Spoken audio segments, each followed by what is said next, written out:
निमंत्रण करूंगा कि वो आए और लोग सभी को संबोधित करें। माननीय चंद्रशेखर आजाद जी।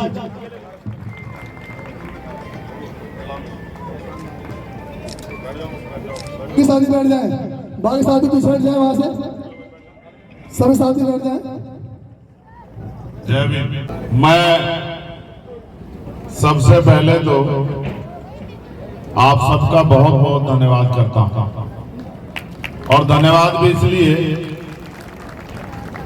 कि इतनी भरी गर्मी में हम लोग तो यहाँ टेंट के नीचे बैठे हुए हैं, पसीना भी नहीं आ रहा है क्योंकि हल्की हल्की हवा है, लेकिन जिस गर्मी में आप लोग बैठे हुए हैं वो ये बात स्पष्ट करती है कि आपका प्यार आशीर्वाद भाई सोहेल के प्रति बहुत ज्यादा है।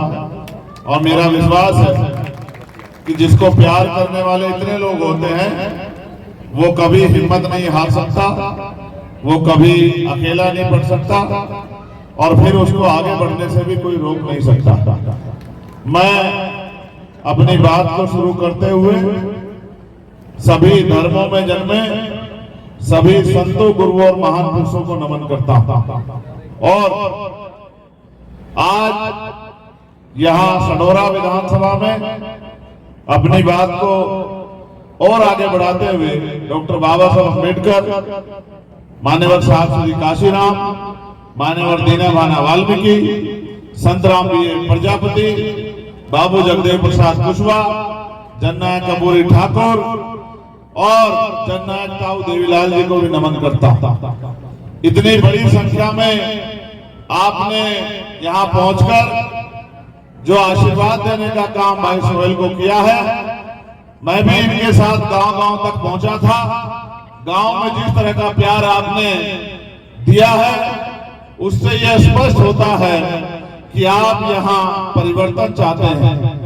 मैं मानता हूं कि भारत की राजनीति में पैसे वाले लोगों की बात मजबूत है, पैसे वाले लोग ही आगे बढ़ते हैं। सरपंच से लेके सांसद का चुनाव हो, बड़े बड़े पैसे वाले मैदान में आते हैं और पैसे के आधार पे आगे बढ़ते हैं।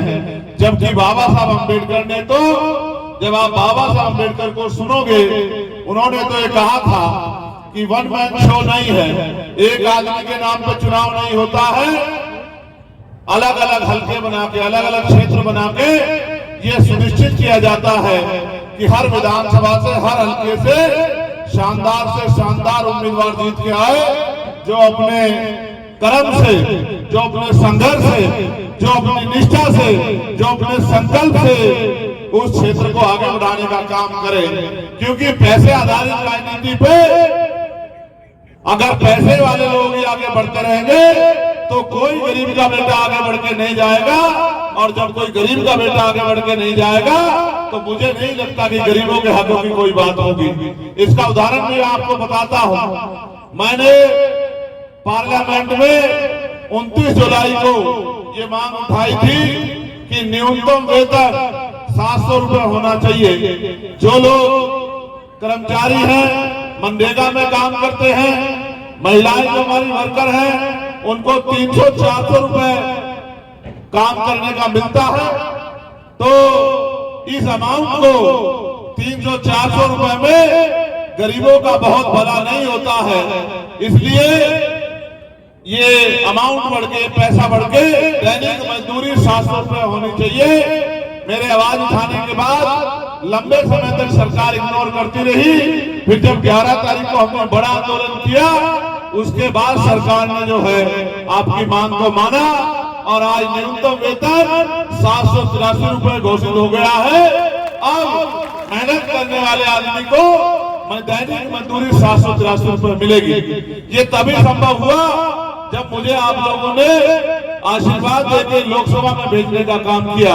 आज इस मंच पर हमारे नगीना लोकसभा के हमारे नेता भी हैं, और हमारे भीम आर्मी के राष्ट्रीय महासचिव और हमारे आजाद समाज पार्टी के राष्ट्रीय महासचिव भी हैं। हमारे यहाँ के नेता कमल भाई भी और सत्तार भाई भी, मौलाना साहब भी, सोमनाथ प्रजापति जी भी, इंजीनियर मौजम जी भी, मौलाना अतीक जी भी, ये सब लोग दिन रात मेहनत करके इसी उसमें निकले हैं गौर इकबाल जी और तमाम साथी राम मौसम जी की भाई इस क्षेत्र में भी आपकी आवाज को उठाने वाला कोई हिम्मतवर व्यक्ति असेंबली में जाना चाहिए। मेरा विश्वास है अब वो दिन ज्यादा दूर नहीं है, 2 दिन बाद आप पे मौका आएगा, ये काम आप भी अपने यहाँ कर सकते हैं अगर आप अपनी वोट का सही इस्तेमाल करें और एक एक वोट को केतली के निशान पर भाई सोहेल जी के आगे वाला बटन दबा के केतली का बटन दबाकर अगर आप मौका देंगे तो मैं लिख के देता हूं, आज जो एक कड़ी गर्मी में आप बैठे हैं तो जिस दिन ये काम सफल हो जाएगा 8 तारीख को, तो आपको अपनी जो ये मेहनत आपको करनी पड़ रही है इसका मुआवजा हाथ से हाथ मिल जाएगा। जिस दिन सोहेल जाकर चंडीगढ़ में आपकी आवाज उठाने का काम करेगा, आपके क्षेत्रों में अच्छे स्कूल बनवाने का काम करेगा, अच्छे हॉस्पिटल बनवाने का काम करेगा, उद्योग धंधे लगवा के पढ़े लिखे नौजवानों को रोजगार दिलाने का काम करेगा, साथ साथ जो है डिजिटल लाइब्रेरी गांव-गांव तक बनवाने का काम करेगा और तो और अच्छे अच्छे हॉस्पिटल में बनवा के गरीबों के इलाज की बेहतर व्यवस्था करेगा। जिन पे जमीन नहीं है उनको जमीन दिलाने का काम करेगा, जो महिलाएं घर पे कामकाजी हैं उनको कुटीर उद्योग लगवा के रोजगार दिलाने का काम करेगा। तो आज की सारी गर्मी और आज की सारी परेशानियां उस दिन छूमंतर हो जाएंगी। उस दिन आपकी ये परेशानियां आपको जो मेहनत आपने की है उसको ताकत में बदलने का काम करेगी। मैं बहुत गर्मी के कारण लंबा चौड़ा भाषण नहीं देना चाहता, मैं 2 चीजें आपको कहना चाहता हूं। ये वोट हमारी शक्ति है, हमारा हथियार है, हमारा अधिकार है और इस अधिकार को हमें जिम्मेदारी से प्रयोग करना है। आप ये महसूस करो 10 रुपए का सामान अगर लेने जाते हो तो उस सामान को कई बार पलट कर देखते हो, लेकिन जब आप कीमती वोट डालने जाते हो तो कभी ये नहीं सोचते जिसको वोट दे रहे हैं ये कभी आपकी लड़ाई लड़ेगा नहीं लड़ेगा, आपकी आवाज उठाएगा नहीं उठाएगा, कहीं जुल्म जाति होने पे आपका साथी बनेगा नहीं बनेगा, आपकी मदद करेगा नहीं करेगा। और तो जिनको आप वोट देते हो वो 5-5 साल आपकी गलियों में, गांव में, बस्तियों में नहीं आते, फिर आप उनकी बातों में आ जाते हो। एक तरफ वो लोग हैं, दूसरी तरफ भाई सोहेल है जो दिन रात मेहनत करके आपकी ताकत बनाने के लिए, आपके होने वाले जुल्म को रोकने के लिए आपकी लाठी बन के खड़े हैं। आप ये महसूस करो, आप 50 रुपए का सामान खरीदोगे, 100 रुपए खरीदोगे, अगर सामान खराब होगा तो उसकी शिकायत कर सकते हो, जाके उस सामान को वापस जो है बदलवा सकते हो। लेकिन अगर आप अपने वोट को एक बार दे दोगे, कोई गलत बटन दबा दोगे तो फिर 5 साल से पहले मौका नहीं आने वाला कि आप अपने वोट का बदलाव कर लो। इसलिए मैं तो आपसे ये मांगना चाहता हूँ, अगर वाकई में आप चाहते हैं कि आपके यहाँ बदलाव हो और बाबा साहब अम्बेडकर ने जो सोचा था कि योग्य व्यक्ति चुनकर जाए, ऐसा ना हो जिन सीटों पे आपके वफादार योद्धाओं को बैठवाए वहां गधे जाके बैठ जाए। जैसा कि मैं फिर आपको स्पष्ट करता हूं कि जो आदमी आपकी परेशानियों को नहीं समझता उसको क्या पता कि आपको क्या दर्द है। ये जो बड़े बड़े अमीर पैसे वाले आपके हितों की बात करते हैं, आपको आगे बढ़ाने की बात करते हैं, ये जो बड़े बड़े पैसे वाले आपके बीच चुनाव में आते हैं, ये तो धन्यवाद दीजिए बाबा साहब अम्बेडकर का कि आपको वोट का अधिकार दिला दिया, वरना ये कभी आपकी बस्तियों में भी पैर नहीं रखते।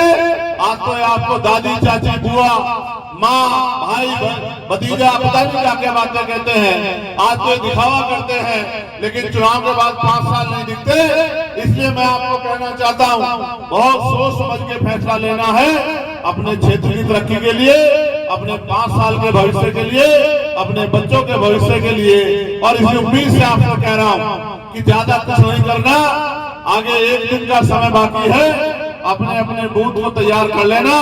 मैं धन्यवाद दूंगा भाई राजन का और उनकी पूरी टीम का, और भाई राजेंद्र जी का, दीपक जी का, आदिल साहब का, उन सबका भी बहुत बहुत धन्यवाद दूंगा जिन्होंने, इलियास साहब का, जिन्होंने यहाँ रह के मेहनत करने का काम किया।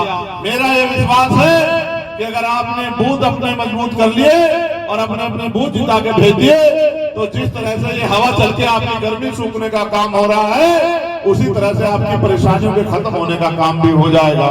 आपको मैं धन्यवाद देता हूं और फिर आपसे यही गुजारिश करता हूं, आज के बाद कल का दिन आपके पास है, प्रचार आज 5 बजे खत्म हो जाएगा।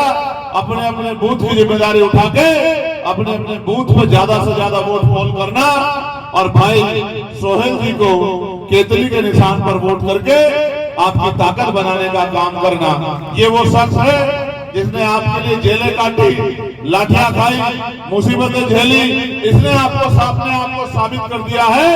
अब आपको साबित करना है कि आपको इसकी मदद करके इसको ताकत देनी है। बताओ दोगे नहीं दोगे ताकत? दोनों हाथ बताओ, दोगे ताकत? अगर आप ताकत दोगे तो इसको ये ताकत आपको ही मिलेगी, क्योंकि ये ताकत कल आपके बच्चों को ताकत देने का काम करेगी, उनकी परेशानी हल करने का काम करेगी। तो मैं पुनः धन्यवाद देता हूं।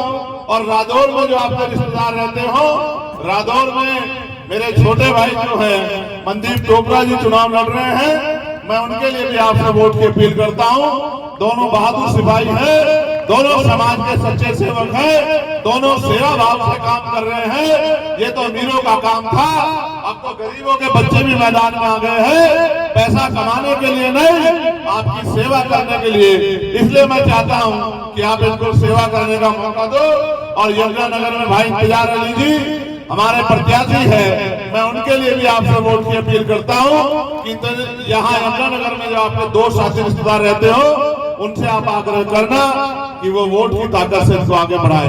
अब मैं फिर से आपका हाथ जोड़ के धन्यवाद करता हूं कि आप लंबे समय से गर्मी में बैठे हैं। मैं तो अपनी तरफ से एक बात जरूर आपको कहूंगा, आज जो गर्मी में बैठ के आपका पसीना बहा है, मैं चंद्रशेखर आजाद आपको वचन देता हूं कि पूरी ईमानदारी से इस आंदोलन को आगे बढ़ा के, और जब तक अंतिम व्यक्ति को मुख्य धारा में नहीं ले आते, उसको इज्जत की जिंदगी, उसको रोटी कपड़ा मकान की व्यवस्था नहीं कराते, जब तक हर गरीब के आंसू नहीं पूछ लेते, तब तक हम चैन से बैठने वाले नहीं हैं। जब तक इस देश में सतगुरु रविदास जी महाराज के सपनों का बेगमपुरा ऐसा चाहूं राज में, जहाँ मिले सब वन और छोट बड़े सब संबसे, रैदास रहे प्रसन्न।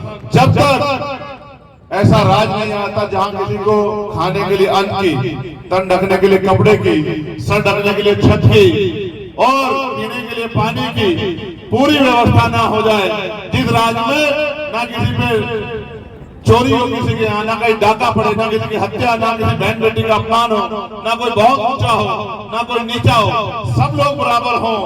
बेगमपुरा यानी के बिना गम का राज, जहाँ किसी की जिंदगी में कोई गम ना हो। जब तक ऐसा राज नहीं आ जाता, हम लोग भी चैन से नहीं बैठेंगे और आपके पसीने में हम अपने खून का एक कतरा लुटाने का काम करेंगे। ऐसा विश्वास मैं अपने माओ बहनों को, बड़े बुजुर्गों को, नौजवान साथियों को दिलाना चाहता हूँ। आप यहाँ आए, आपका धन्यवाद। एक बार सब लोग खड़े होके दोनों हाथ उठा के आशीर्वाद देके हम लोगों को आपकी सेवा करने का मौका दो, क्योंकि ये लड़ाई आपके और आपके आने वाली पीढ़ियों को इज्जत की जिंदगी दिलाने के लिए हम लोग लड़ रहे हैं। बाकी संघर्ष तो तब तक जारी रहेगा जब तक चंडीगढ़ में आपका बेटा कुर्सी पे ना बैठ जाए और आपको आपकी लड़ाई को, आपकी समस्या को हल न कर दे। बहुत बहुत धन्यवाद। जय भीम, जय भारत, जय संविधान, जय मंडल, जय जोहार, जय जवान, जय किसान। अब मैं आपको ज्यादा देर गर्मी में नहीं बैठने दूंगा। मैं आपको आग्रह करूंगा कि आप अपनी जगह छोड़ दें, क्योंकि एक बेटे के तौर पे, भाई के तौर पे आपको पसीने में देखना मेरे बस की बात नहीं है। मुझे बड़ी तकलीफ है कि आपको धूप में बैठना पड़ा, लेकिन हम लोग मेहनत करके आपके धूप को, आपके पसीने को अपने लिए संदेश के तौर पर रखेंगे और इस लड़ाई को आगे बढ़ाने का काम करेंगे। बहुत बहुत धन्यवाद। जय भीम, जय भारत।